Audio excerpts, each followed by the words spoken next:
Hebrews 11, 1-40. Now faith is confidence in what we hope for and assurance about what we do not see. This is what the ancients were commended for.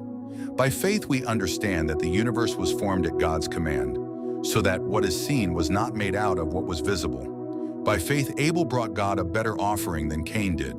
By faith he was commended as righteous, when God spoke well of his offerings.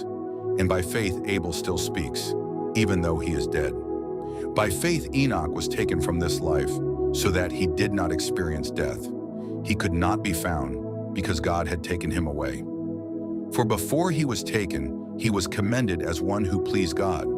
And without faith it is impossible to please God, because anyone who comes to him must believe that he exists, and that he rewards those who earnestly seek him. By faith Noah, when warned about things not yet seen, in holy fear built an ark to save his family. By his faith he condemned the world and became heir of the righteousness that is in keeping with faith. By faith Abraham, when called to go to a place he would later receive as his inheritance, obeyed and went, even though he did not know where he was going. By faith he made his home in the promised land like a stranger in a foreign country. He lived in tents, as did Isaac and Jacob, who were heirs with him of the same promise. For he was looking forward to the city with foundations, whose architect and builder is God.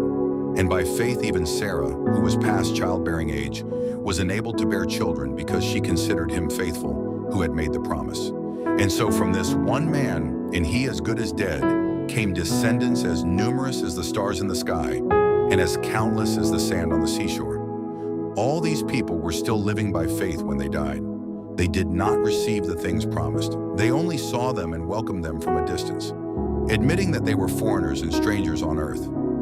People who say such things show that they are looking for a country of their own. If they had been thinking of the country they had left, they would have had opportunity to return. Instead, they were longing for a better country, a heavenly one. Therefore, God is not ashamed to be called their God, for he has prepared a city for them. By faith Abraham, when God tested him, offered Isaac as a sacrifice. He who had embraced the promises was about to sacrifice his one and only son, even though God had said to him, "It is through Isaac that your offspring will be reckoned." Abraham reasoned that God could even raise the dead, and so in a manner of speaking, he did receive Isaac back from death.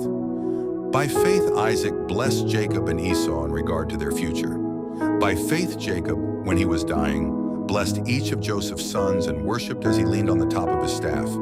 By faith Joseph, when his end was near, spoke about the exodus of the Israelites from Egypt and gave instructions concerning the burial of his bones. By faith Moses' parents hid him for 3 months after he was born, because they saw he was no ordinary child, and they were not afraid of the king's edict. By faith Moses, when he had grown up, refused to be known as the son of Pharaoh's daughter. He chose to be mistreated along with the people of God, rather than to enjoy the fleeting pleasures of sin. He regarded disgrace for the sake of Christ as of greater value than the treasures of Egypt, because he was looking ahead to his reward. By faith he left Egypt, not fearing the king's anger. He persevered because he saw him who is invisible. By faith he kept the Passover in the application of blood, so that the destroyer of the firstborn would not touch the firstborn of Israel. By faith the people passed through the Red Sea as on dry land, but when the Egyptians tried to do so, they were drowned. By faith the walls of Jericho fell, after the army had marched around them for 7 days. By faith the prostitute Rahab, because she welcomed the spies, was not killed with those who were disobedient. And what more shall I say? I do not have time to tell about Gideon, Barak, Samson, and Jephthah, about David and Samuel and the prophets, who through faith conquered kingdoms, administered justice, and gained what was promised, who shut the mouths of lions, quenched the fury of the flames, and escaped the edge of the sword, whose weakness was turned to strength, and who became powerful in battle and routed foreign armies.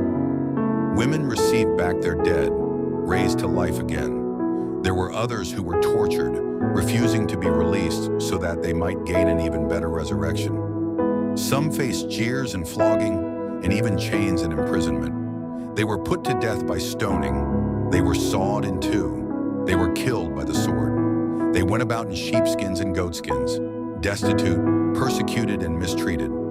The world was not worthy of them. They wandered in deserts and mountains, living in caves and in holes in the ground. These were all commended for their faith, yet none of them received what had been promised, since God had planned something better for us, so that only together with us would they be made perfect.